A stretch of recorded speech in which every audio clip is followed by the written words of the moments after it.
तो पिछली बार जो कलाम सुनाया गया था वो ये था कि खुदावन अपने लोगों को मिस्र में से क्यों निकाल लाता है। और हमने पढ़ा था कि मिस्र क्या है और मिस्र किसको आज की डेट में दर्शाता है और कैसे आज लोग उस मिस्र की गुलामी में हैं। आज जो मिस्र है संसार है और संसार की गुलामी में है और लोग तबाह हो गए हैं। कई लोग तो मिस्र में ही मर गए हैं और कईयों को खुदा क्या करके ले आया है, वो बाहर ले आया है। यीशु का लहू जो है ना वो हमारे लिए छुटकारे का है। वो इसलिए बहाया गया ताकि हम क्या हो, आजाद हो इस संसार और संसारिक लोगों से और संसार के जो हाकिम है, जो संसार का सरदार है, उससे खुदा यीशु मसीह ने हमें क्या कर लिया है, छुड़ा लिया है, आजाद कर लिया है अपना लहू बहा के, अपने लहू की कीमत दे के। अब हम ना तो संसार के हैं ना संसारिक और शारीरिक तौर पर चलते हैं, बल्कि अब हम किसके मुताबिक चलते हैं, खुदा के। जो लोग संसार से निकलकर यीशु पर ईमान ले आए हैं, यीशु पर विश्वास रखते हैं कि यीशु हमारा मुक्तिदाता है, वो हमारा प्रभु है, तो वो किस में आ गए हैं, संसार से बाहर, उस मिस्र से, उस गुलामी से बाहर आ गए हैं। और किसके चरणों में अब किसके मुताबिक जिंदगी व्यतीत कर रहे हैं, खुदा के वचन के अनुसार, खुदा की इच्छा के अनुसार व्यतीत कर रहे हैं। ये वचन हमें मिला है, हम इसके मुताबिक अपने जीवन को क्या कर रहे हैं, बसर कर रहे हैं। और हमें छुड़ाने वाला कौन है, हमारा खुदावन यीशु मसीह, हमारे यहोवा बाप। और जब खुदावन अपने लोगों को मिस्र में से निकाल के ले आता है, आज का वचन इसी के ऊपर है। जब खुदावन अपने लोगों को मिस्र में से निकाल कर ले आता है, फिर उसकी एक जिंदगी क्या हो जाती है, नई स्टार्ट हो जाती है, एक नया टास्क शुरू हो जाता है, एक नवे लेवल पर चला जाता है। जैसे आप गेम का लेवल देखते हैं ना, first level, second level, third level, fourth level, है ना। तो ऐसे ही खुदावंद हमें एक नवे न्यू पड़ाव में ले जाता है, नए लेवल में ले जाता है, एक नया टास्क शुरू हो जाता है। और उस टास्क में से हर एक को निकलना पड़ता है। जितने भी मसीही लोग उस संसार से छूटकर किसमें आ गए हैं, परमेश्वर में, और परमेश्वर के साथ चलने का वायदा कर लिया है, तौबा कर लिए, बपतिस्मा ले लिया है और कमिटमेंट कर ली है कि हम किसके साथ चलेंगे, खुदा के साथ चलेंगे और वचनों की पालना करेंगे, उसके नियमों पर चलेंगे, उसके हुक्म के अनुसार चलेंगे। तो उनके लिए एक नया टास्क शुरू हो जाता है, वो नया लेवल शुरू हो जाता है, एक नया काम से खुदावन आपको गुजारता है, एक नई जिंदगी में लेकर जाता है और अलग सी लेकर जाता है। और उसका कारण है, और उसमें हर एक मसीह को निकलना पड़ता है। और वो उसके ऊपर आज का हमारा टॉपिक है कि खुदावन अपने लोगों को जंगल में क्यों ले आता है। इस्राएली कहाँ आए, मिस्र से निकल गए। जब मिस्र की गुलामी से निकलकर इस्राएली बाहर आए तो खुदावन उन्हें कहाँ ले गया, जंगल में। 40 वर्ष वो जंगल में रहे। कारण है कि खुदा उन्हें कनान में नहीं सीधा लेकर गया। खुदा ने उनसे वायदा किया था, मैं तुम्हें वहां ले जाऊंगा, उत्तम देश में लेकर जाऊंगा जहां दूध और मधु की धाराएं बहती हैं। उत्तम देश के बारे में बताया था, पढ़ेंगे भी आगे, कि वहां ले जाऊंगा। खुदावन उन्हें सीधा कनान देश में नहीं लेकर गया, बल्कि खुदावन उन्हें जंगल में लेकर गया।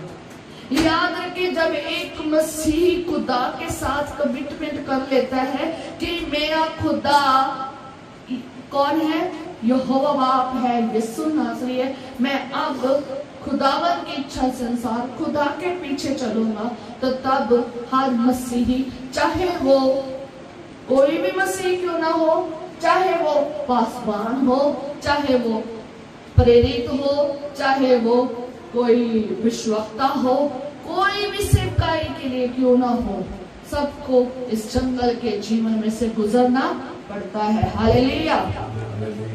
और याद करना कि आप में भी शायद ये चीजें हैं, आपकी जिंदगी में भी ऐसा प्रतीत हो रहा है। अगर आपकी जिंदगी आज के कलाम के मुताबिक प्रतीत हो रही है तो याद रखिए कि आप मिस्र पढ़ लेना पहले पिछला जिन्होंने नहीं सुना, और दूसरा आप इस जंगल में हो। अगर आप इस जंगल में हो तो जंगल की आज जिंदगी बताएंगे कि जंगल की जो जिंदगी है हर मसीही को उसमें से निकलना पड़ता है, चाहे वो विश्वस्त हो, पासबान हो, प्रेरित हो, कोई भी सेवकाई करता हो और कोई भी मसीह क्यों ना हो, उसे यहाँ से गुजर कर होकर जाना ही पड़ेगा। जो मनुष्य बन के इस धरती पर आया है, जो भी, उसे इस पड़ाव में से होकर जाना पड़ेगा। और आप याद रखना, क्या आप भी इसमें से गुजर रहे हो? अगर गुजर रहे हो तो याद रखें कि मैंने कैसे आगे क्या इस पड़ाव को पार करना है, इस लेवल को पार करना है, इस टास्क को पार करना है, और आगे कनान में मैंने कैसे जाना है। जंगल से निकलकर कनान में जाना है। और पहले कनान जंगल के बारे में सीखेंगे कि जंगल में क्यों खुदावंद ले आता है, हर मसीही को क्यों जंगल में ले आता है। और हम पढ़ेंगे व्यवस्था विवरण 8 उसकी 3 आयत में, व्यवस्था विवरण 8 उसकी 3 आयत में। Hallelujah, hallelujah, hallelujah. और मैं आपके सामने पढ़ूंगी व्यवस्था विवरण 8 उसकी 3। आप मेरे साथ मिलकर उस वचन को देखेंगे। वैसे तो मैं एक आयत से भी पढ़ देती हूँ, व्यवस्था विवरण 8 उसकी 1 आयत से ही पढ़ूंगी, फिर हम 2 आयत की और हमारा वचन है। हालेलुया। जो जो आज्ञा मैं आज तुझे सुनाता हूँ उन सबों पर चलने की चौकसी करना, क्योंकि खुदा ने हमें क्या दिया है? वचन। और हमने खुदा के साथ चलने का वायदा किया है कि मैं उसकी आज्ञा के मुताबिक चलूंगा। तो खुदावन अपनी आज्ञा देता है अपने लोगों को कि तुमने इस पर चौकसी के साथ चलना है। तो खुदा का वचन जो है ना, उत्तम देश जाने से पहले, ऊपर जब आप हेडिंग पढ़ोगे तो इसके ऊपर क्या लिखा है? उत्तम देश। उत्तम देश जाने से पहले खुदावन एक बात कहता है कि तुम्हें ऐसा करना पड़ेगा कि जो जो आज्ञा मैं आज तुझे सुनाता हूँ उन सबों पर चलने की चौकसी करना, इसलिए कि तुम जीवित रहो और बढ़ते रहो, जिस देश के विषय में यहोवा ने तुम्हारे पूर्वजों से शपथ खाई है उसमें जाकर उसके अधिकारी हो जाओ। आगे नेक्स्ट हम 8 की 2 में पढ़ेंगे, यहीं पर हमारा वचन है 8 की 2 में। और स्मरण रख कि तेरा परमेश्वर यहोवा उन 40 वर्षों में तुझे सारे जंगल के मार्ग में से इसलिए ले आया कि वे तुझे नरम बनाए। हालेलुया। खुदावन जब मिस्र में से निकाल कर लेकर आता है तो उसकी जिंदगी में, हर मसीह की जिंदगी में जंगल शुरू होता है, जंगल शुरू होता है। ये जंगल आप वो जंगल ना समझे जो आज आप की डेट में समझ रहे हैं, ठीक है? ये जंगल बहुत भयंकर जंगल है। इसमें जैसे जैसे आप पढ़ोगे ना तो आप हैरान रह जाओगे। इस जंगल में इस्राएली गए हैं, तो जब मैं इस जंगल की पहले वीडियो देखी, ये वचन जब मैं पढ़ रही थी, खुदावन उन्हें मिस्र से निकाल कर जब उस रास्ते में लेकर गया तो वो रास्ता कैसा था, वो लाल समुद्र क्या है, वो जंगल कैसा है। मैं पढ़ूं तो सही, मुझे तो पता चले कि कैसा है वो, क्योंकि हमारी बाइबल जो है ना वो ओरिजिनल है। हमारी बाइबल की बातें बिल्कुल क्या है, बहुत ही क्या है, वो जो ओरिजिनल, मेरे कहने का मेरे ऐसे वो प्रूफ है, एविडेंस है जो आज भी आपको कहाँ मिल सकते हैं? इस धरती पर मिल सकते हैं। तो मैंने कहा ये तो हमारी बाइबल तो इतनी ओरिजिनल है, इतनी खास है, और ये तो बहुत सालों से है, क्यों ना मैं दृश्य देखूं, उस रेड सी को देखूं, जहां पर कौन ठहरे थे, जहां से मिस्र में से निकलकर इस्राएली आए थे, क्यों ना मैं देखूं। तो मैंने इस जब वचन को पढ़ रही थी तो मैंने YouTube पर क्या किया, रिसर्च किया। मैं देखना चाहती थी वो जंगल, मैं देखना चाहती थी रेड सी, मैं देखना चाहती थी वो जहां पर वो रहे, तो जब मैं ये वीडियो देख रही थी, मैं आपको सच में कह रही हूँ, मेरा रोना निकल गया। मैं कितनी देर तक रोती रही और इस बात को कहती रही कि खुदावन सचमुच जब हम तेरे साथ चलने का सोच लेते हैं ना, तो एक ऐसे पड़ाव हमारी जिंदगी में आते हैं जो जंगल की तरह होते हैं। और जब मैं वो वीडियो देख रही थी तो वहां पर जो इस्राएली थे ना, वो निकल कर आए ना, तो वो सबसे पहले कहाँ आए? समुद्र के तट पर आए। समुद्र पर तट पर डेरे डाले। जब आप उस सारे सफर को देखेंगे ना कि कैसे खुदा उन्हें घुमा कर लेकर आया और कहां से नहीं लाया, क्यों नहीं लाया और कहां से घुमा कर लेकर आया। तो जब आप मिस्र का सफर समुद्र तक देखोगे ना, तो वहां तक रेगिस्तान ही रेगिस्तान है, रेता ही रेता है, बालू ही बालू है, वहां पर कुछ भी नहीं है। आज के डेट में जरूर आप देख सकते हैं, उन्होंने छोटे छोटे से रास्ते बना दिए हैं जहां पर लोग जाकर वीडियो बना रहे हैं और सेंड कर रहे हैं कि हमारा खुदावंद यहोवा बाप है ना। तो उन्होंने कैसे मिस्र से छुड़ाकर इसराइलियों को लेकर आया है। आप भी जाकर देखना उस रेगिस्तान को। और जब मैं देख रही थी कि वो इतना रेगिस्तान था, एक बहुत पुरानी वीडियो देख रही थी, तो वो इतना रेगिस्तान है कि वहां पर एक रेता ही रेता है, ना आगे ना पीछे, कुछ भी नहीं है, पीछे कुछ भी नहीं है और आगे समुद्र इतना विशाल, समुद्र इतना चौड़ा समुद्र है कि बंदा अगर सोचे ना कि मैं तैर कर चला जाऊं तो वो नहीं जा सकता। आज के डेट में तो इतनी शिप वहां पर चल रही है, उस टाइम तो ऐसा कोई था ही नहीं चीज कि वो पार करके चले जाए, सिवाय किसकी ताकत से? खुदा की ताकत से। और खुदावन ने कैसे ताकत के साथ निकाल कर लाया है आप जानते हैं।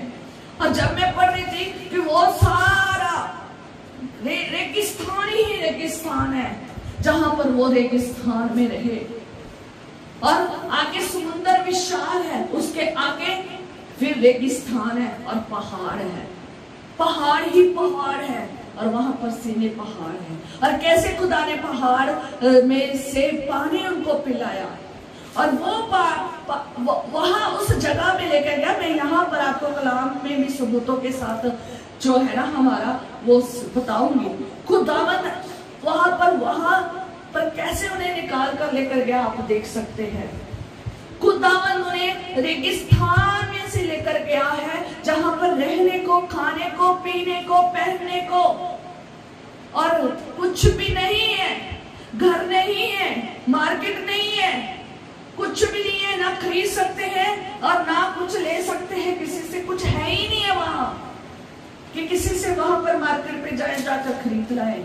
ऐसी जगह में से खुदावन लेकर गया है और उसकी वजह है कि खुदावन आपको उस रास्ते में से निकालता है जहां ना खाने को है, ना पीने को है, ना रहने को है और ना खरीदने को है, ना ऊपर छत है, ना कुछ भी नहीं है। आगे समुद्र है, पीछे क्या है? मिस्र है। और उसके पार भी अगर चले जाओगे जंगल में तो पीछे समुद्र है और आगे पहाड़ ही पहाड़ है और रेगिस्तान है। ऐसी जगह पर खुदावन इतने वीरान में बसे बसाए से निकाल कर संसार में उन्हें कहां लेकर चला गया? रेगिस्तान में, जंगल में। और खुदावन इतनी कठिन रास्ते में से इसलिए ले जाता है ताकि वो नरम बने। और खुदावन उन्हें कितने साल लेकर रखा वहां पर? कितने साल? 40 वर्ष। फिर पढ़ लेते हैं, यहोवा उन 40 वर्ष में तुझे सारे जंगल के मार्ग में से इसलिए ले आया कि वह तुझे नरम बनाए। खुदावन मिस्र में से निकाल कर जंगल में इसलिए रख देता है कि तुम नरम बनो। जो कठोर दिल है आपके, जो हार्ड दिल है आपके, जो सेल्फिश दिल है आपके, जो आपके गंदे दिल हैं, बदी से भरे हुए, वो सब क्या हो जाए? साफ हो जाए। जो पत्थर दिल है उनको नरम करने के लिए, जो गुस्से से भरे हुए दिल है ना, चिड़चिड़ाने वाले, बुड़बुड़ाने वाले, जब आप नेचर देखोगे ना पूरा निर्गमन में जाकर, तो अभी भी देखोगे पीछे जितना भी आप पढ़ोगे ना, ये इनकी पूरी कहानी वो पूरा इनके जीवन को देखेंगे ना इसराइलियों को, तो उनमें मिस्र से लेकर यहाँ तक उनका नेचर कैसा था, उनका करैक्टर कैसा था, वो कैसे थे। क्योंकि गुलामी की वजह से उनका जीवन इतनी कठोरता में गुजरने की वजह से वो भी कठोर हो गए थे, वो भी कठोर हो गए थे, हठीले हो गए थे, वो भी एक दूसरे के साथ लड़ते और झगड़ते थे, वो भी एक दूसरे के साथ वैर विरोध करते थे, क्योंकि उनके साथ ऐसा ही सलूक हुआ था। उनके बच्चों को मार दिया गया, मिस्रियों ने क्या किया, उनके बच्चों को मार दिया गया, उनकी जिंदगियां तबाह कर दी, उनका अच्छा खाने को पीने को रहने को नहीं मिला, उनको पता ही नहीं, उनको जितने साल वो मिस्र में रहे, वो गुलामी में रहे, बड़ी कठोरता से उनसे काम लिया गया और उनसे बुरा व्यवहार किया गया।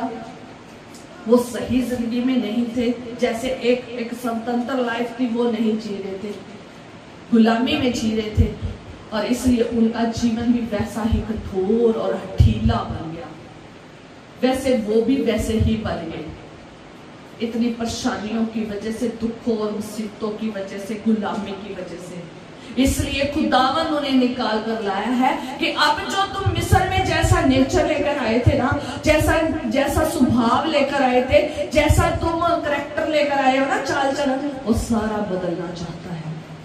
उसको बदलने के लिए खुदावंद जंगल में ले आता है, और जंगल में ये आपके ऊपर डिपेंड है, आपने वहां पर 40 दिन में रहना है या 40 साल रहना है, कि 40 साल रहना है। इनके 40 दिन 40 साल में बीत गए, और आगे हम पढ़ेंगे खुदा के वचन में से, पर लेकिन ये 40 वर्ष क्या है, थोड़ा सा 40 के बारे में बताऊंगी, क्योंकि आपने बाइबल में बहुत 40 सुना है ना, 40 की संख्या के बारे में, 40 के नंबर के बारे में, ये सिंबल के बारे में आप बहुत सुना है कि जब नूह के समय में जल परलो आई तो कितने साल आई, कितने दिन आई, 40 दिन और 40 रात आई, ठीक है, जल परलो आई, ठीक है। और जल परलो के बाद जब 40 दिन और 40 साल इस्राएली कहाँ रहे, जंगल में, अभी हमने पढ़ा। और फिर उसके बाद 40 दिनों के बाद और 40 दिन ही इन्होंने जाकर कनान में जो था ना भेद लेने के लिए गए, 40 दिन वहां पर भेद लेते रहे, ठीक है। और 40 नए नियम में देखेंगे तो 40 दिन यीशु मसीह कहाँ रहे, जंगल में, उनकी परीक्षा हुई, और उसके बाद 40 दिन भी मैं आपको बताऊंगी।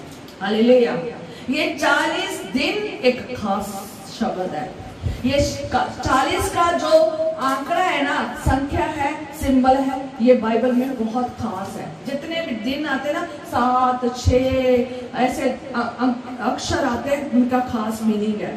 तो ये 40 का भी बड़ा खास मीनिंग है। ये सिंबल हमें बताता है ये खुदा का एक उद्देश्य है, कोई उद्देश्य है, किसी उद्देश्य के लिए खुदा ने रखा है कि जब खुदा ने किसी को भरपूर करना होता है, सिद्ध करना होता है, तब खुदावंद के वचन में से ये 40 शब्द इस्तेमाल किया जाता है। ये 40 की संख्या जो है ना, ये भरपूरता को और ये सिद्धता को दर्शाती है कि आप कितने सिद्ध हैं और कितने भरपूर हैं, कैसे होकर आए हैं। और ये 40 की जो संख्या है ना, ये त्यारे की संख्या है, ये परिवर्तन की संख्या है, और ये एक महान काम के लिए इस्तेमाल की गई है कि तुम 40 में जो जिंदगी परिवर्तन लाते हो और एक नए पड़ाव में जाते हो। हालेलुया। जो 40 का सिंबल है तो वो क्या है, परिपूर्णता है, सिद्ध का प्रतीक है, और तैयारी और परिवर्तन का है कि एक महान कार्य से निकलकर दूसरे महान कार्य के लिए आगे ले जाता है, खास तौर पर नई सेवकाई के लिए लेकर जाता है, नई सेवकाई के लिए लेकर जाता है, नए पड़ाव में लेके जाया जाता है। जब आप ये 40 की संख्या को पूरा कर लेते ना, तो इसी 40 में है कि आप सिद्ध कितने हुए हैं, कितने बदले हैं, कितना परिवर्तन आया है, कितना चेंज आपके जीवन में आया है। अगर आप में आया है तो आप अगले नेक्स्ट टास्क में जाएंगे, नेक्स्ट नेक्स्ट जो लेवल पे जाएंगे, नहीं तो इसी 40 में इसी जगह में ही क्या हो जाएंगे, खत्म हो जाएंगे। और बहुत सारे जंगल में 40 वर्ष रहे, आधे तो वहीं पर मर गए, क्योंकि उन्होंने अपने मन को कठोर और हठीला रखा, उन्होंने नरम नहीं बनाया, उन्होंने खुदा की आज्ञा को नहीं माना, उन्होंने खुदा की इच्छा से अनुसार नहीं चले, इसलिए वो वहीं पर मर गए, वहीं पर मर गए। और कई लोग पार करके चले गए नेक्स्ट लेवल की तरफ, नए पड़ाव में चले गए। हालेलुया, कितनी बड़ी बात है। अब जंगल की जिंदगी में हमने जो हमें मिलते हैं ना, वो 40 हो चाहे 40 वर्ष हो, उसमें से हमें निकलना ही निकलना है, उसको सहना ही सहना है, आज्ञा में रहना है, नरम बनना है। हालेलुया, हमारे में परिवर्तन आना चाहिए।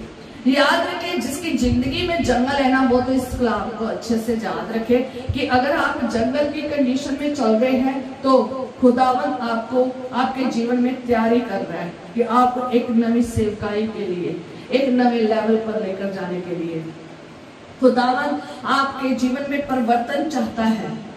और परिवर्तन वैसे चाहता है जैसा आज खुदावन इस वचन में हमें दे रहा है कि तुम क्या बनो, नरम बनो। तुम्हारे में परिवर्तन आना चाहिए, वैसे के वैसे नहीं बनना जैसे तुम संसार में से निकल कर आए हो। जैसे संसार जिस रीति से चलता है वैसे नहीं चलना। संसार किस रीति से चलता है, एक शारीरिक रीति से चलता है, संसारिक रीति से चलता है, आंखों के अभिलाषों के लिए के साथ चलता है। ठीक है, आंखों की अभिलाषाएं हैं, उनकी संसारिक अभिलाषा है, वो उस रीति से चलता है। पर हमने उस रीति से नहीं चलना। हमने किस रीति से चलना है, जैसे हमारा खुदा कहता है, जैसे उसकी इच्छा है, जैसे उसका वचन कहता है, जैसे उसकी आज्ञा है। हम वो नहीं कर सकते जो संसार कर रहा है। हमें खुदा ने क्यों मिस्र में से निकाला है, खुदा ने हमें संसार में क्यों निकाला है, ताकि हम वैसे ना रहे, संसारिक ना रहे, शारीरिक ना रहे, बल्कि कैसे रहे, धार्मिकता और आत्मिक रहे। जैसे खुदा चाहता है वैसे बने। और खुदा क्या चाहता है कि जैसे तुम पहले कठोर और जैसे तुम पहले हठी, जैसे तुम पहले बिहेवियर था, जैसे तुम्हारा पहला नेचर था, जैसे पहला तुम्हारा कैरेक्टर था, जैसा तुम्हारा पहले व्यवहार थे, जैसे तुम्हारी पहले हरकतें थी, जैसे तुम्हारी पहले हैबिट्स थी, जैसे तुम्हारी आदतें थी, वो सब क्या हो जाए, बदल जाए। और किसके मुताबिक बनना है, वचन के अनुसार, खुदा के मुताबिक बनना है। और फर्स्ट जो खुदावन इस जंगल में लेकर आता है तो उसका कारण ये है कि तुम नरम बनो। अगर आप में अभी तक नरम नहीं है स्वभाव, नरम स्वभाव नहीं है, तो उसको बदलना पड़ेगा। अगर आप हमेशा ही चिड़चिड़ाते रहते हो, जो चिड़चिड़े करते रहते हैं, बुड़ बुड़ बुड़ बुड़ बुड़ करते रहते हैं, कोई ना कोई मुद्दा खड़ा करते रहते हैं, तो याद रखें आपको चेंज होना पड़ेगा। अगर चेंज होगे तो उत्तम देश में जाओगे जो खुदा ने हमारे लिए चुना है। एक नेक्स्ट लेवल के लिए जाओगे, एक नेक्स्ट सेवकाई के लिए जाओगे। अगर नहीं बदलोगे, सेवकाई के बारे में भी सीखेंगे कलाम में से, और एक उत्तम देश के बारे में भी सीखेंगे। ठीक है, तो खुदावन चाहता है कि आप अपने स्वभाव को बदलें। ये 40 दिन 40 वर्ष में कैसे बीत गए, आप परमेश्वर के वचन में गिनती उसकी 14 बाप और उसकी 34 आयत में एक जना पढ़े, ये 40 दिन कैसे 40 वर्ष में बन गए। Hallelujah, hallelujah. हमारी जिंदगी में ऐसे दिन नहीं गुजरने चाहिए। याद रखें, हमारे जिंदगी में ऐसे 40 दिन नहीं हुए, 40 दिन 40 सालों में नहीं बनने चाहिए। गिनती उसकी 14 और उसकी 34 आयत में, जितने दिन तुम उस देश का भेद लेते रहे, अर्थात 40 दिन, उनकी गिनती के अनुसार दिन पीछे 1 वर्ष, अर्थात 40 वर्ष तक तुम अपने अधर्म का धन उठाए रहोगे। कहता है जितने दिन तुम उस देश में भेद लेते रहे, कितने दिन वो लेते रहे, 40 दिन। दिनों की बात हो रही है, 40 दिन वो भेद लेते रहे। और उनकी गिनती के अनुसार दिन पीछे 1 वर्ष और 40 वर्ष तक तुम अपने अधर्म का दंड उठाए रहोगे। उनकी गिनती के अनुसार कितने दिन थे? 40। तो 40 वर्ष बना दिए। क्यों बना दिए?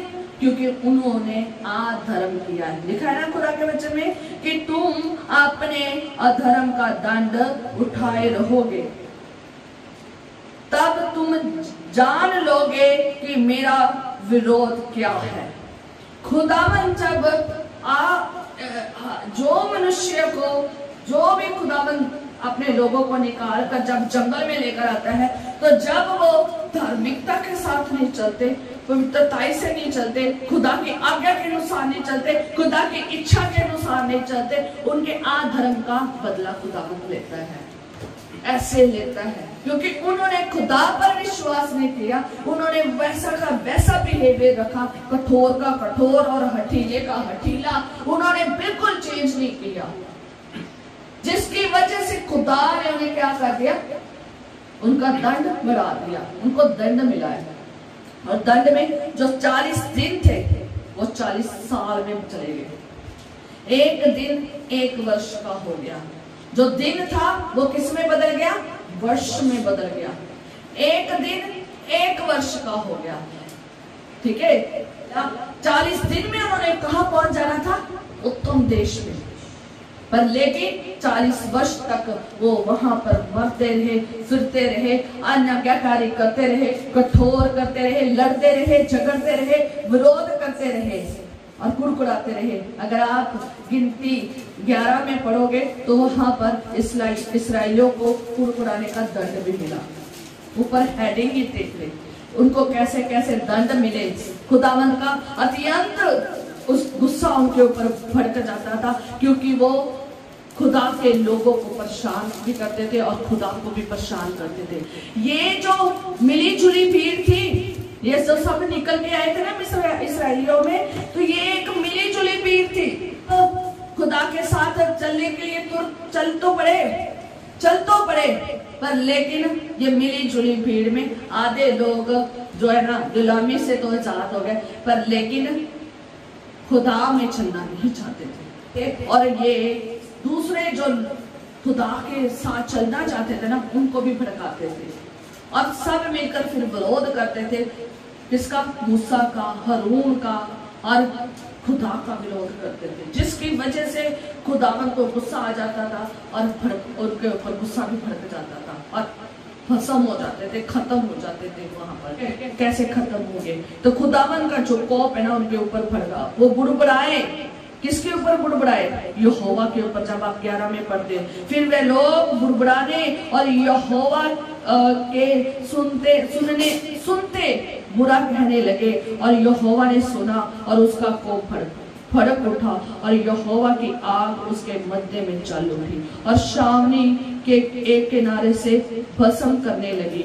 ठीक है, तो जब भस्म करने लगी तो उन्होंने मूसा के पास आकर चिल्लाया। फिर मूसा ने प्रार्थना की खुदा से, तो वो बुझ गई आग। आप पढ़ सकते हैं गिनती 11 उसकी पहली आयत से लेकर 3 आयत तक। आगे आप जब सारा वचन पढ़ोगे ना, ये 15 तक 11 चैप्टर भी पढ़ोगे, 12 चैप्टर भी पढ़ोगे, 13 चैप्टर भी पढ़ोगे, 14 चैप्टर भी पढ़ोगे, तो आपको पता चल जाएगा कि कैसे इन्होंने खुदा के लोगों को भी परेशान किया, खुदा के चुने हुओं को भी परेशान किया और खुदा को भी गुस्सा चढ़ाया, जिसकी वजह से खुदा ने इनके अधर्म की वजह से इनको दंड दिया। क्योंकि जब भेदी भेद लेने गए, और जो लोग भेद लेने गए उनकी पूरी गिनती यहाँ पर कलाम में बताई गई है। आप 13 चैप्टर पढ़ सकते हैं गिनती का। और जब पूरी भेद आकर बताया कि वो कितने बड़े ऊंचे लंबे बलवान हैं, और सब कुछ बताया, और वहां पर क्या क्या है सब कुछ वहां पर बताया, और ये कहा कि हम उनका सामना नहीं कर सकते, वो बहुत बलवान है। भेद बताया कि कनान का, कि वहां पर खाना पीना, दूध और शहद की धाराएं बहती है। जब उन्होंने वहां का खाना पीना भी बताया और वहां के लोगों के बारे में बताया, वो कितने बलवान है, हम उनका मुकाबला नहीं कर सकते। जब ऐसी बातें करनी शुरू की तो जब आप गिनती उसकी 25 में आते हो तो वहां पर उन्होंने बड़ा ही ज्यादा शोर मचाया वहां पर आकर, जिसकी वजह से खुदा को गुस्सा चढ़ा। उन्होंने आके निंदा की कि जो अपने निवासियों को निगल जाते हैं, ठीक है। उन्होंने ये भी कहा आकर कि ये जो कनानी लोग हैं ना, ये कनान देश के लोग हैं, इतने ऊंचे लंबे हैं, ये तो नपीली है, नपीली जाति के हैं। नपीली जाति को किसी दिन खुदा ने चाहा तो आपको जरूर बताएंगे वो नपीली कैसे थे और कितने ऊंचे लंबे थे। उनके सामने एक आम मनुष्य कितना छोटा लगता था। वो बड़े दानव की तरह बड़े ऊंचे लंबे शूरवीर थे और वो वहां पर देखा है कि वो अपने लोगों को निगल जाते हैं। तो वहां पर ये सब जब ये बातें सुन रहे थे तो वो डर गए और वो बुड़बड़ाने लगे, बहुत लड़ने लगे मूसा के साथ, हारून के साथ। 14 चैप्टर पढ़ोगे तो लोगों का बुड़बड़ाना बढ़ गया, सारी मंडली चिल्ला उठी और रात भर वे रोते रहे। क्या करते रहे? रात भर रोते रहे। क्यों? खुदा के ऊपर विश्वास नहीं था। नपीलियों से डर गए, कनानियों से डर गए, उन लोगों से डर गए जो भेद लेने गए थे। उन्होंने ऐसा डराया कि वो डर गए और सारी रात ही रोते रहे। जब आप गिनती 14 में पढ़ोगे सारी रात रोते रहे। खुदावंद इतनी सामर्थ्य के साथ उन्हें कहाँ निकाला था? मिस्रियों से। इतने चमत्कार करामातें की है और खुदा ने कैसे इस्राएल जितनी भी मिस्री फौजों को कैसे खत्म कर दिया, समुद्र में कैसे खत्म कर दिया, तो समुद्र में से कैसा रास्ता निकाल कर कैसे इनको निकाल लाया। इतने बड़े चमत्कार खुदा ने जिन चमत्कार किए और फिर भी ये कैसे है? कैसे है? अविश्वासी, अविश्वासी है। अभी भी खुदा की सामर्थ को समझे नहीं है, अभी भी खुदा के ऊपर विश्वास नहीं करे, अभी भी वो इन लोगों से डर रहे हैं। खुदावंद उन्हें उत्तर देश में लेकर जाना चाहता है। खुदावंद उन्हें जंगल में यही इसीलिए तो लाया कि तुम बदलो, तुम मुझ पर विश्वास करो। खुदावंद इसलिए जंगल में लाया है कि आप यहाँ पर किसके ऊपर विश्वास करो? खुदा के ऊपर, मेरे ऊपर। खुदावंद कहता है मेरे ऊपर विश्वास करो, पर लेकिन ये लोग खुदा के ऊपर विश्वास नहीं कर रहे। ये अपने सामने खड़े हुए मिस्रियों से कभी डर जाते हैं, कभी समुद्र से डर जाते हैं, कभी कहते जंगल से डर जाते हैं और कभी ये कनान के नपीली लोगों से डर जाते हैं। इनसे ही डरी जा रहे हैं। इनको खुदा की पावर का अभी पता ही नहीं चला। इन्होंने अगर हम देखें तो खुदावंद उन्हें कितनी पावरफुल तरीके से निकाल कर लेकर आया है। कैसे कैसे उन्होंने अद्भुत तरीके से निकाल कर लाया है। उसने इनके सारे दुश्मनों को हराया है जो इनका पीछा कर रहे थे। क्या खुदावंद नपीली लोगों को नहीं हरा सकता था? वो कभी भी शैतान को आपके ऊपर जीतने नहीं देगा। खुदावंद जीत देने वाला परमेश्वर है। और ये कुड़कुड़ाने लगे हैं। खुदा के बंदे जो मूसा और हारून खुदा ने चुने थे, वो मुंह के बल गिरकर उनको मना रहे हैं, वो उनको समझा रहे हैं कि ऐसा ना करो। ये वापस मुड़ने की सोच रहे हैं मिस्र को। कैसे वापस मुड़ेंगे?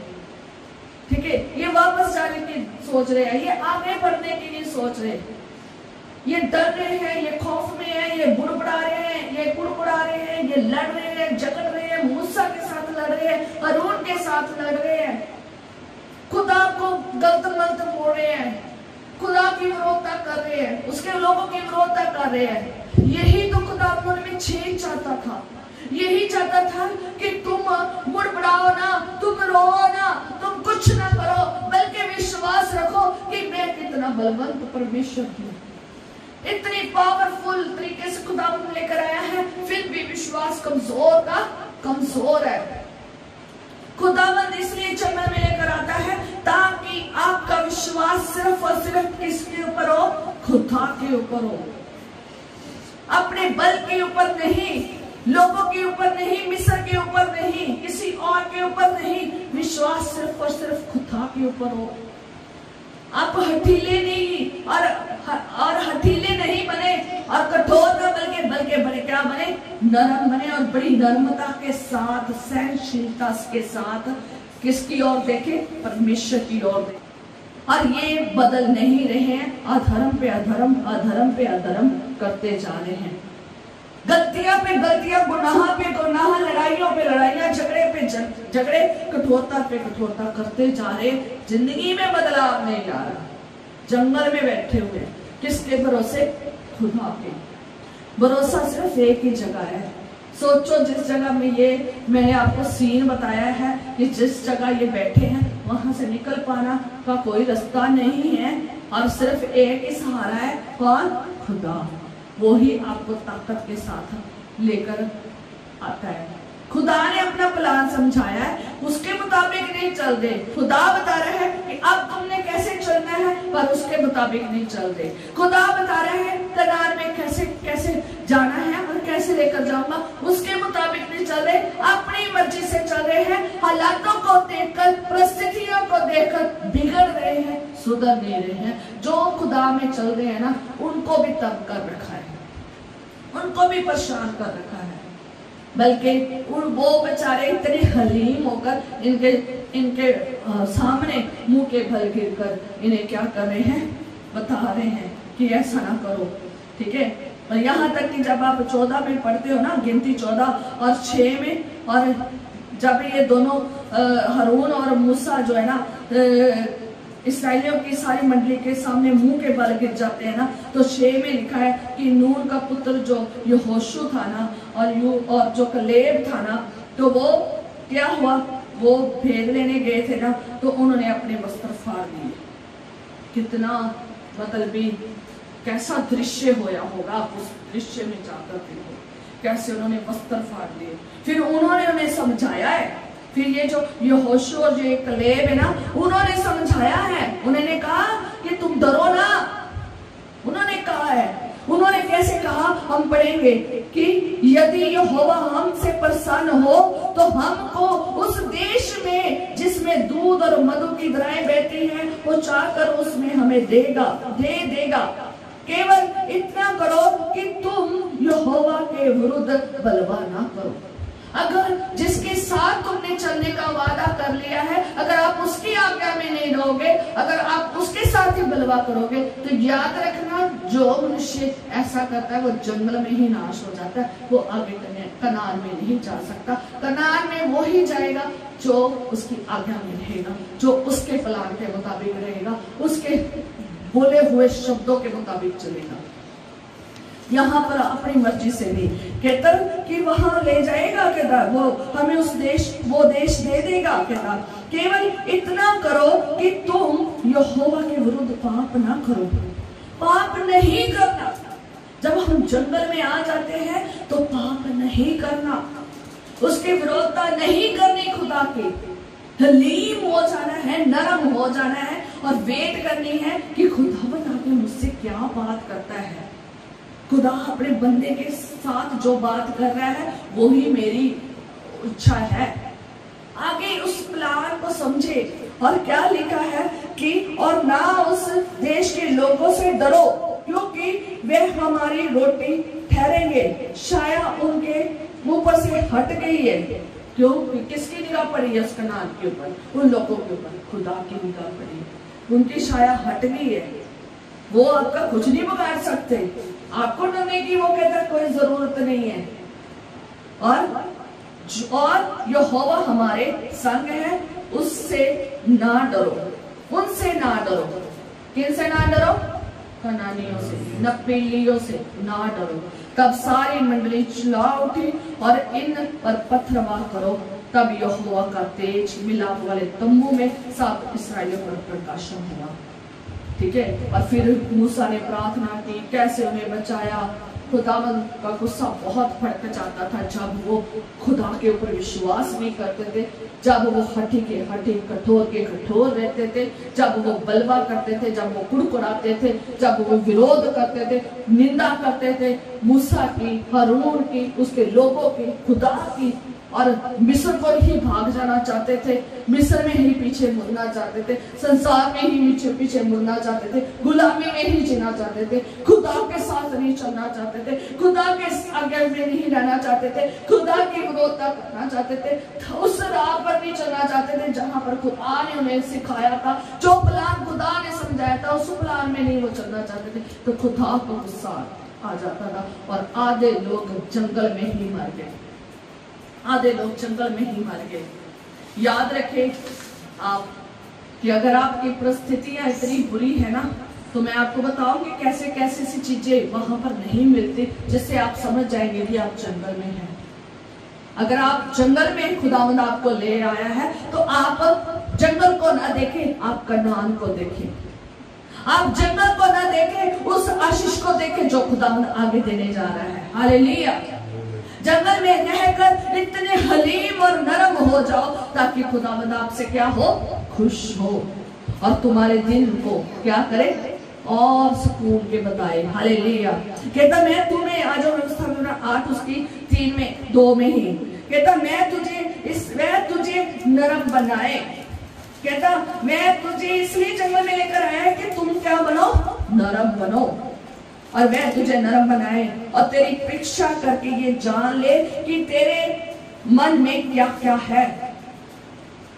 क्या करेगा? जंगल में इसलिए लेकर आता है ताकि वो आपकी क्या करे, परीक्षा। ये जंगल जो है ना, वो स्थान है जहां पर मनुष्य की क्या होती है, परीक्षा होती है, जो खुदा के साथ चलना चाहता है। मिस्र से निकलकर जंगल में आता है, जंगल में उसकी क्या होती है, परीक्षा। क्योंकि यहाँ पर ना तो खाने को है, ना यहाँ पीने को है, ना यहाँ पर रहने को घर है, ना यहाँ पर कोई कपड़े हैं, ना कुछ भी नहीं है, खाली का खाली है। खाली स्थान है खुदा ने आपको दिया, जहां जहां मुझे टिकना टिक जाओ। और लिखा है आगे परमेश्वर के वचन में कि परीक्षा करके ये जान ले कि तेरे मन में क्या क्या है, कि तू उसकी आज्ञा का पालन करेगा या नहीं। अगर आप जंगल में हैं और इस परीक्षा में से गुजर रहे हैं तो खुदावन इसलिए परीक्षा में ले आता है, इसलिए जंगल में ले आता है, इसलिए परीक्षा लेता है कि तुम्हें परखे, तुम्हें जांचे, तुम्हारे मन में क्या है, तुम्हारा मन किसके ऊपर लगा है, तुम्हारा मन कठोर है या हठीला है, तुम्हारा मन नरम हुआ है या नहीं, तुम्हारा मन अभी खुदा में है या नहीं, कि तुम्हारा मन अभी भी मिस्र और मिस्रियों में रहने के लिए है, कि अभी भी तुम संसार में जीना चाहते हैं, अभी भी तुम्हारे मन में संसार ही बसा है, कि अभी भी तुम्हारे मन में शारीरिक अभिलाषाएं हैं, कि अभी भी तुम्हारे मन में आंखों की अभिलाषाएं हैं, कि अभी भी आप संसार को पसंद कर रहे हैं। अगर पसंद कर रहे हैं तो फिर खुदावंद ने आपको परख लिया है। अगर आप संसारिक है ना, शारीरिक है, तो फिर खुदा ने परख लिया कि तुम कभी ना मेरे साथ इसलिए चले हो, गुलामी से निकल कर आए हो कि तुम्हें ये चीज चाहिए, तुम्हें संसार चाहिए, शारीरिक वस्तुएं चाहिए, संसारिक वस्तुएं चाहिए, आंखों की अभिलाषा चाहिए बस, और मेरे साथ नहीं चलना चाहते। खुदा यहीं पर आपको परख लेता है। कहता है जब मैं तुझे तोलूं तो तू पूरा पूरा निकलना, ना तू कम होना ना तू ज्यादा होना। जब खुदावन यहाँ पर खुदावन तोल रहा है, परीक्षा करके हमें परख रहा है हमारा मन बदला है या नहीं, कि हम अभी भी पाप और बदी में, कपट में भरे हुए हैं, कि अभी भी हम क्रोधी और जलन और ईर्ष्या रखी हुई है, कि अभी भी हम क्षमा करने वाले नहीं हैं, कि अभी भी हम दिखावा करते हैं, कि अभी भी हम दिखावटी मनुष्य हैं, सिर्फ खुद अपना मुखौटा पहन कर आए हैं, दिल से नहीं बदले हैं। खुदावन कुछ नहीं चाहता, खुदावन आपका दिल चाहता है। खुदा चाहता है कि तुम अपना पत्थर सा दिल चेंज कर लो और एक गोश्त का दिल रख लो। वो दिल रखो जो खुदा को पसंद है, कपट रहे, जिसमें कोई बदे नहीं है, जिसमें बुरा भंडार नहीं है, जिसमें बुरा भंडार नहीं है, बुराई नहीं बसती, जिसमें खुदा बसता है। खुदा आपके दिल को परखता है, मन को परखता है कि आपने मन को बदला है या नहीं। अगर बदल लिया है ना तो फिर आप सोचे कि आपके लिए नेक्स्ट लेवल खुदा ने रख दिया है, वो उत्तम देश, उत्तम देश। फिर आप कठिनाई और दुख और तकलीफ में और जंगल की जिंदगी में नहीं रहोगे, आप फिर उत्तम देश में जाएंगे। यहाँ पर आपको खाने और पीने और रहने की प्रॉब्लम हो रही है, वहां नहीं होगी। आगे हम परमेश्वर के वचन में पढ़ेंगे कि उसने तुझको नरम बनाया और भूखा भी होने दिया। क्या होने दिया? भूखा भी होने दिया। जब हम जंगल की जिंदगी में व्यतीत करते हैं, जब हम जंगल के सफर में होते हैं, हर मसीह जो जंगल में से होकर गुजरता है उसे भूख भी आकर परेशान करती है। भूखा भी रहना पड़ सकता है, पर उसकी आंखें किसकी तरफ लगी होनी चाहिए? खुदा की तरफ। कि मैं जंगल में से गुजर रहा हूं, मैं खुदा के पीछे तो चल पड़ा हूं, मैंने सैक्रिफाइस तो कर दिया है, सब कुछ खुदा के साथ चलता हूं। अगर मेरे पास खाने को, पीने को, रहने को, पहनने को नहीं है तो वो इंतजाम कौन करेगा? परमेश्वर करेगा। होंगे आपके साथ बहुत सारे ऐसे लोग, बुड़बुड़ाने वाले, कठोर दिल वाले, हठीले, जो आपको कहेंगे नहीं तुम खुदा के विरोध ना करो, तुम ऐसे करो, तुम वैसे बोलो, तुमने ऐसा नहीं चलना, तुमने स्थिर रहना है खुदा के वचनों के अनुसार, उसके आज्ञा और उसके प्लान के, उसकी इच्छा के मुताबिक, ताकि तुम उत्तम देश देख सको। आज हम जिस जंगल में रह रहे हैं ना, हम जहां इस जगह रह रहे हैं, और जब हम देखते हैं कि जब एक मसीही जब सारा संसार छोड़कर खुदा के पीछे राह चलना शुरू कर देता है ना, तो कठिनाइयां आनी शुरू हो जाती है। और हम कहते हैं कि जब हम संसार की रीति से चलते थे और संसार के कामों में व्यस्त थे तो हम अच्छी जिंदगी जी रहे थे, बड़ी अच्छी थी, चाहे दुख था, तकलीफ था, दर्द थी, पीड़ा थी, कुछ भी था, गुनाह में थे, फिर भी अच्छी जिंदगी जी रहे थे, कहीं तो सुकून था। पर लेकिन जब से मसीह में आ गए हैं तो क्यों इतने दुख दर्द बढ़ गए हैं? याद रखें, आप जंगल में से गुजर रहे हैं, और ये जब जंगल में से निकल जाओगे तो उत्तम देश आएगा। जब एक मसीह जब इन परिस्थितियों में गुजरता है, जब उसके पास खाने पीने, रहने को, पहनने को लिए अवजार हो जाता है, तो खुदावन के ऊपर भरोसा रखे, वो खुदावन मुहैया करेगा। उन कामों के ऊपर ध्यान ना दे, उन बातों के ऊपर ना ध्यान दे जो आपके इर्द गिर्द लोग हैं, जो इर्द गिर्द लोग हैं आपको संसार में धकेलना चाहते हैं, जो कहते हैं चलो मिस्र में चलते हैं, मिस्र में चलते हैं, उनके लोगों की तरफ ध्यान ना दे, उनके बुड़बुड़ाने की तरफ ना ध्यान दे, उनके प्यार की तरफ ध्यान ना दे, उनकी इच्छा की तरफ ध्यान ना दे, उनकी तरफ ध्यान ना दे, क्योंकि आपके लिए खुदा ने उत्तम देश ठहराया है। खुदा ने उत्तम देश ठहराया है। आपके पास खाने के लिए नहीं है, आप उस सफर में से गुजर जाइए, खुदावंद उत्तम देश लेकर जाएगा। खाने के लिए दिक्कत पड़ रही है, पीने के लिए दिक्कत, पानी नहीं है, और कड़वा है, खुदा मुहैया करेगा। रहने के लिए घर नहीं है, पूरे जंगल में सो रहे हो तो खुदावंद मुहैया करेगा। पहनने के लिए कपड़े नहीं है, खरीदने के लिए कुछ नहीं है, अच्छी जिंदगी नहीं मिल रही है, टेंशन ना ले, खुदावंद मुहैया करेगा। पीछे मिस्र की तरफ ना मुड़े, ना इर्द गिर्द के लोगों को देखे कि खुदावंद ने शायद तुम्हें इसलिए दुख दिया है कि खुदा ने तुझे इस काम के लिए नहीं चुना। याद रखे, खुदावंद ने आगे एक सेवकाई के लिए चुना है। यीशु मसीह की तरफ देखे। यीशु मसीह जब 30 साल के हुए तो वो भी जब बपतिस्मा लिया, जब वो भी सेवकाई शुरू कर दी थी, वो कहाँ गए? कहाँ उन्हें पवित्र आत्मा लेकर गया? जंगल में। कितने दिन लेकर गया? 40 दिन। और 40 दिन किसने परीक्षा की? शैतान ने, परखने वाले शैतान ने परीक्षा की। खुदावंद जब अपने बंदे को चुनता है, चाहे यीशु मसीह खुदा ही क्यों नहीं थे, पर लेकिन उनकी परीक्षा हुई। उनकी सेवकाई शुरू करने से पहले उन्हें भी परखा गया, उन्हें भी जांचा गया। उन्होंने बपतिस्मा लिया, उनकी परीक्षा हुई, और पाक करूं उन्हें कहाँ ले गया? जंगल में। और इनको खुदावंद कहाँ ले आया?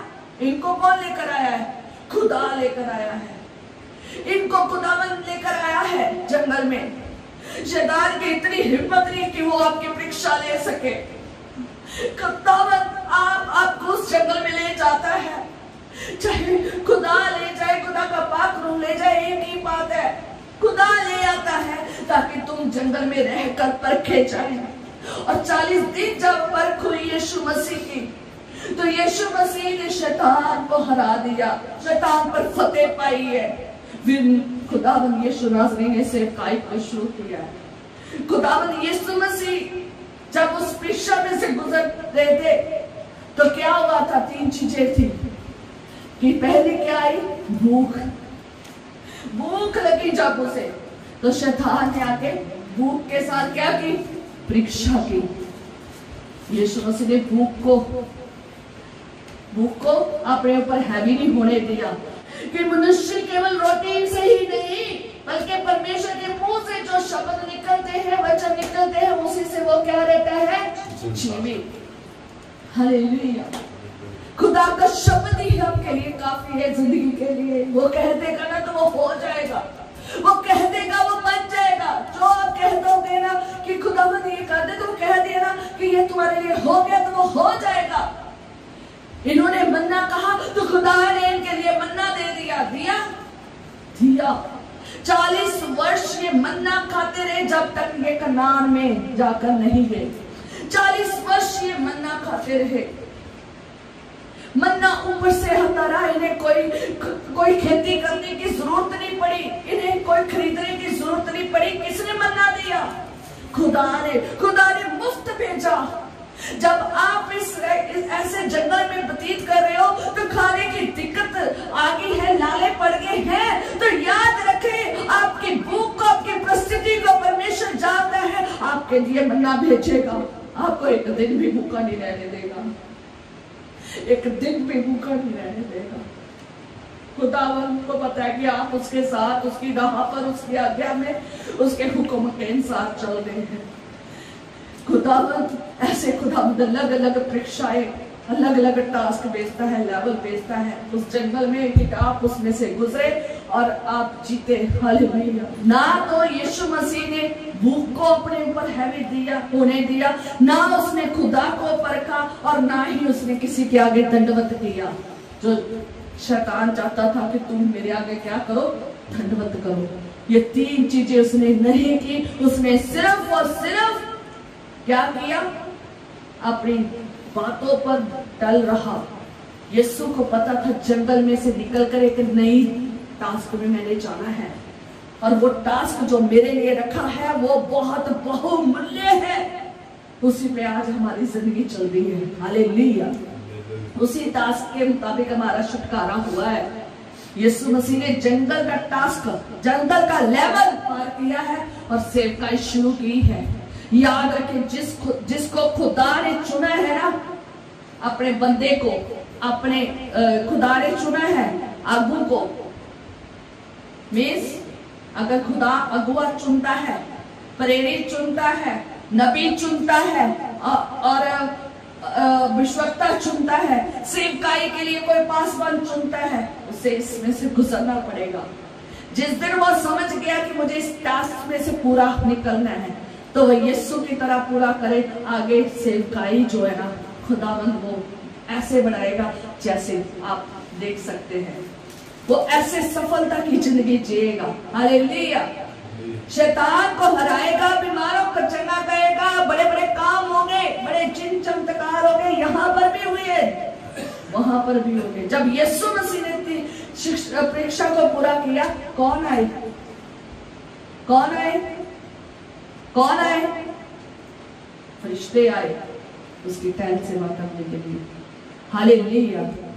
शैतान को अपनी जिंदगी से भगाना है जैसे यीशु ने भगाया है, तभी आप एक नए लेवल में चले जाओगे। अगर नहीं परीक्षा में से निकल पाए तो जंगल में ही खत्म हो जाओगे और खुदावंद रिजेक्ट कर देगा। क्या कर देगा? रिजेक्ट कर देगा। आगे सेवकाई नहीं मिलेगी, चाहे कोई भी सेवकाई के लिए खुदा ने आपको क्यों ना चुना हो। आगे हम परमेश्वर के वचन में पढ़ेंगे। आगे चौथी लाइन में, चौथे वर्ष में पढ़ेंगे, 4th वर्ष में। इन 40 वर्ष में तेरे वस्त्र पुराने ना हुए और तेरे तन में से भी नहीं गिरे, ना तेरे पाँव फूले। इतने पहाड़ और रेगिस्तान में उनके ना तो पैर फूले, ना उनके वस्त्र फटे। और ना उनके वस्त्र पुराने हुए, ठीक है, उनके तन से भी नहीं गिरे।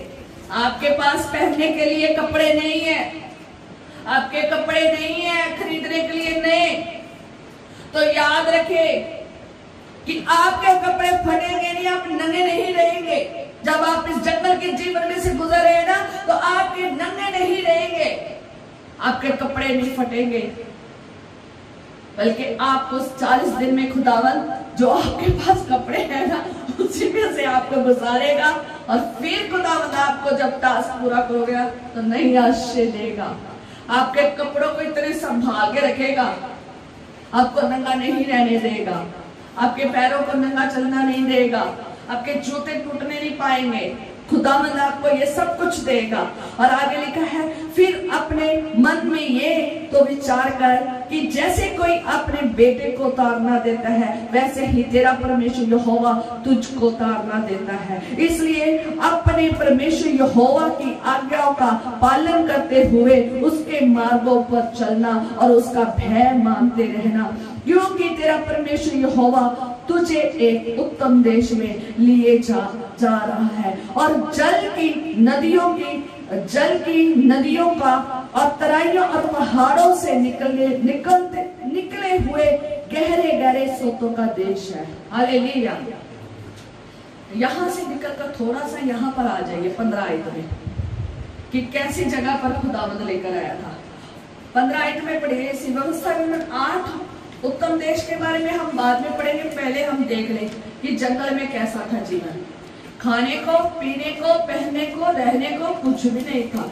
आगे ये जंगल में और क्या था 15 में, उस बड़े और भयानक जंगल में से ले आया जहां तेज विष वाले सर्प और बिच्छू हैं, और जंगल रहित सूखे देश, जल रहित सूखे देश में उसने तेरे लिए चकमक की चट्टान से जल निकाला, और तुझे जंगल में मन्ना खिलाया, जिसे तुम्हारे पुरख जानते भी ना थे, इसलिए कि वह तुझे नरम बनाए और तेरी परीक्षा करके अंत में तेरा भला ही करे। Hallelujah, hallelujah, hallelujah. जंगल के बाद आगे क्या है?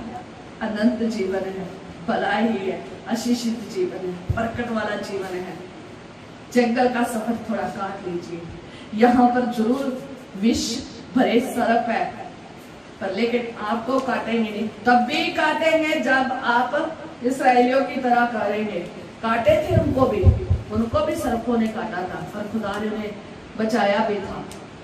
ठीक है, तो जब वो आज्ञाकारी करते थे ना, जब विरोधता करते थे, हठीले और हठी बन जाते थे, तो उनके ऊपर जंगल में बहुत सारी परीक्षाएं आई।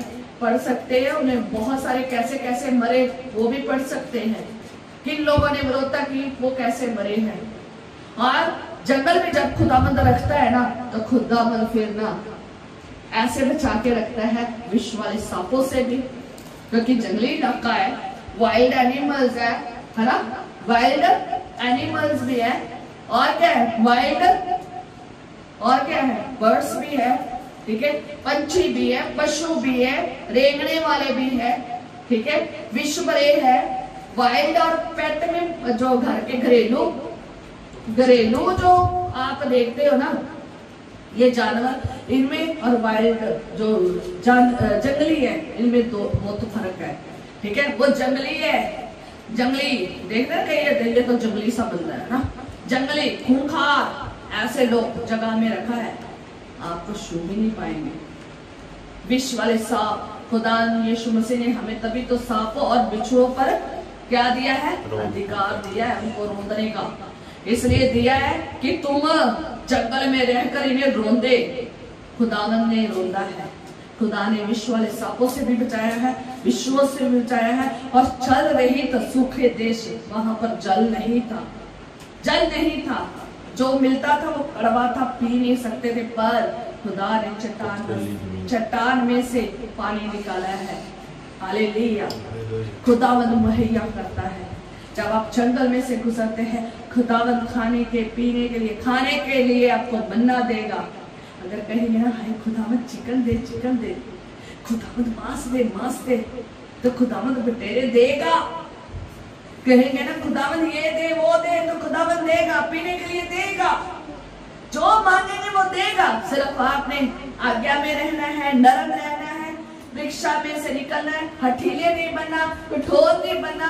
जो जो परीक्षाएं आपके आगे आ रही है उनको पार करते जाना है और निकलते जाना है। और आगे अगर आपने खुदा ने आपको प्रेरित के लिए या अपनी सेवा के लिए इस्तेमाल करना है, चाहे वो गाने की है, चाहे बचाने की है, चाहे प्रेरित की है, चाहे पासबान की है, चाहे चरवाहे की है, चाहे वो विश्वक्ता की है, जो भी सेवकाई लेनी है वो खुदावंद आपसे लेगा। हालेलुया। तो अगर नहीं निकल सेवकाई तभी नहीं मिलती जब आप इस जंगल में से नहीं निकलते। ठीक है, इसलिए जंगल को क्या करना है? पार करना है। ये जंगल का सफर जो मसीही जिंदगी में आता है ना, तो खाने के लिए नहीं मिला, चुप करके बैठे रहे, खुदा की तरफ देखे, खुदा से कहे खुदावंद खाने का इंतजाम कर, मेरे पास है नहीं। खुदावंद भेजेगा, कोवों को भेजेगा, खुदावंद भेजेगा, आसमान खोल देगा, मन्ना गिराएगा, खाने की कमी नहीं होगी। अच्छे से अच्छा खाना खाओगे, मन्ना खाओगे मन्ना खाओगे। और मन्ना जब आप देखोगे ना, मन्ना कैसा था, जाके पढ़ता जाके मन्ना के बारे में, बड़ा टेस्टी था। मन्ना खाओगे, खुदावंद मांस मच्छी सब बेचेगा। ठीक है, खुदा से कहेंगे ना खुदावंद थोड़ा सा और लाजवाब खाना दे, थोड़ा मीट मसलन हो जाए, तो खुदावंद वो भी देगा। बटेरे उड़ते आएंगे, आसमान खोलेगा, खुदावंद आसमान से अपने आप भेजेगा। कहाँ से आएंगे वो आपको टेंशन लेने की जरूरत नहीं, आपको बस उसमें बने रहना है और नरम रहना है, कुड़कुड़ाना नहीं है, बुड़बुड़ाना नहीं है, लड़ना नहीं है, झगड़ना नहीं है, विरोध नहीं करना और एक दूसरे को मार पीटना नहीं है और खुदा के लोगों की विरोधना नहीं करनी, खुदा की विरोधना नहीं करनी, बल्कि हलीम होना है, उसकी आज्ञा को मानना है, उसकी विधियों को मानना। आप पूरा इस वचन को पढ़ लेना।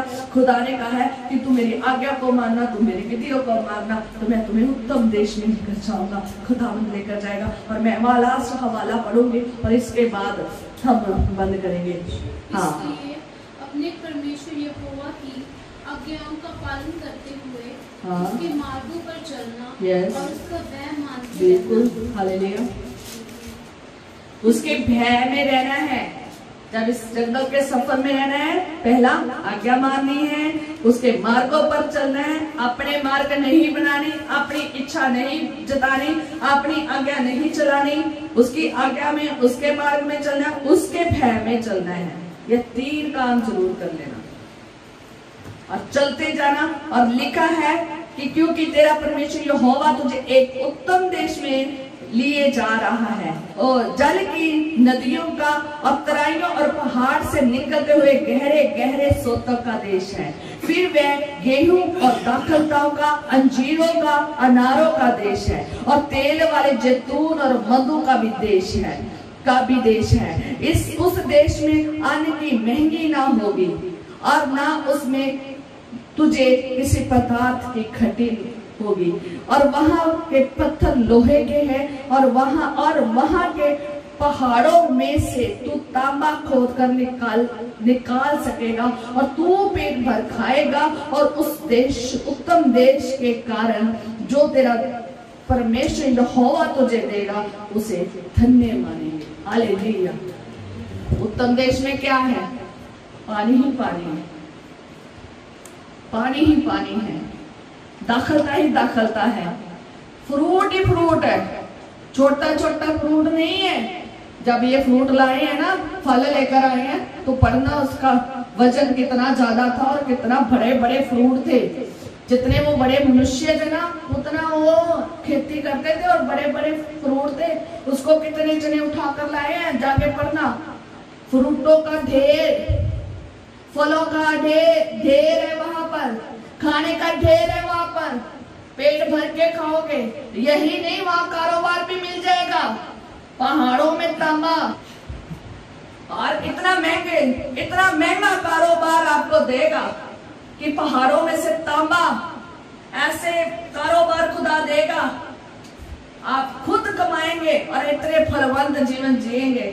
देश भी अच्छा, वहां की उपज भी अच्छी, वहां का खाना पीना पहनना सब कुछ अच्छा, किसी चीज की दिक्कत ना होगी। एक देश खुदावन यहाँ देता है, एक देश आसमानी देता है, सिय्योन का वो देश जहां पर कोई कमी घटी ना होगी। एक मसीह ने यहाँ पर भी देता है, संसार में भी, और एक खुदावन आसमान में भी देता है। जब हम आसमान में जाएंगे वहां भी हमें सिय्योन मिलेगा। इस कनान से ज्यादा अच्छा वो कनान, वो सिय्योन देश मिलेगा। हालेलुया। तो इसलिए जब अगर आप खुदा के साथ इस तरीके से चलोगे, आज्ञा में, भय में, उसके हुक्मों की पालना, उसकी इच्छा के अनुसार, और नरम स्वभाव में चलोगे, और कोई कुड़कुड़ाओगे नहीं, विरोधता नहीं करोगे, खुदावन एक नई सेवकाई के लिए लेकर जाएगा। जैसे यीशु मसीह गए और जैसे मूसा भी गया, मूसा के भी कैसे 40 दिनों के बारे में बताएंगे, और खुदावन ने कैसे 40 दिन के लिए ऐसे किया, उसकी जिंदगी में भी ये देखेंगे। और फिर यीशु मसीह खुदावन जो है ना, आपको इस जंगल के सफर में से निकाल कर एक अच्छी जगह में ले जाएगा। अगर जाना चाहते हो इस रेगिस्तान से निकलकर अच्छे जगह जाना चाहते हो, तो खुदा के अधीन में रहना पड़ेगा। परीक्षा आएंगी, कठिनाइयां आएंगी, खाने पीने रहने की दिक्कत आएगी, लेकिन आप ना तो कभी भूखे रहेंगे, ना कभी प्यासे रहेंगे। किसी चीज की, वस्तुओं की कमी घटी ना होगी। आपके इर्द गिर्द लोग होंगे जो मिस्र को और संसार को पसंद करते हैं, शारीरिक और आंखों की और संसारिक आशीषों को पाना चाहते हैं। कहेंगे लौट चले, कहेंगे वापस चले, कहेंगे विरोधता करने के लिए, कहेंगे कि ऐसे ऐसे जैसे इस्राएलियों के जीवन में हुआ करने के लिए कहेंगे। आपने वैसा नहीं करना, आपने वो ही करना है जो वो लोगों ने किया जो खुदा के ऊपर विश्वास योग्य रहे। और कहाँ गए? कनान में। आप जब आगे पढ़ोगे तो लोग खुदावन जो रह गए थे, जिन्होंने जंगल की परीक्षा को कंप्लीट कर लिया था, जो नरम बनकर खुदा में चले, आज्ञा में चले, अधीनगी में चले, भय में रहे, वो कनान में गए और कनान में जाकर हक जताया। आगे जाकर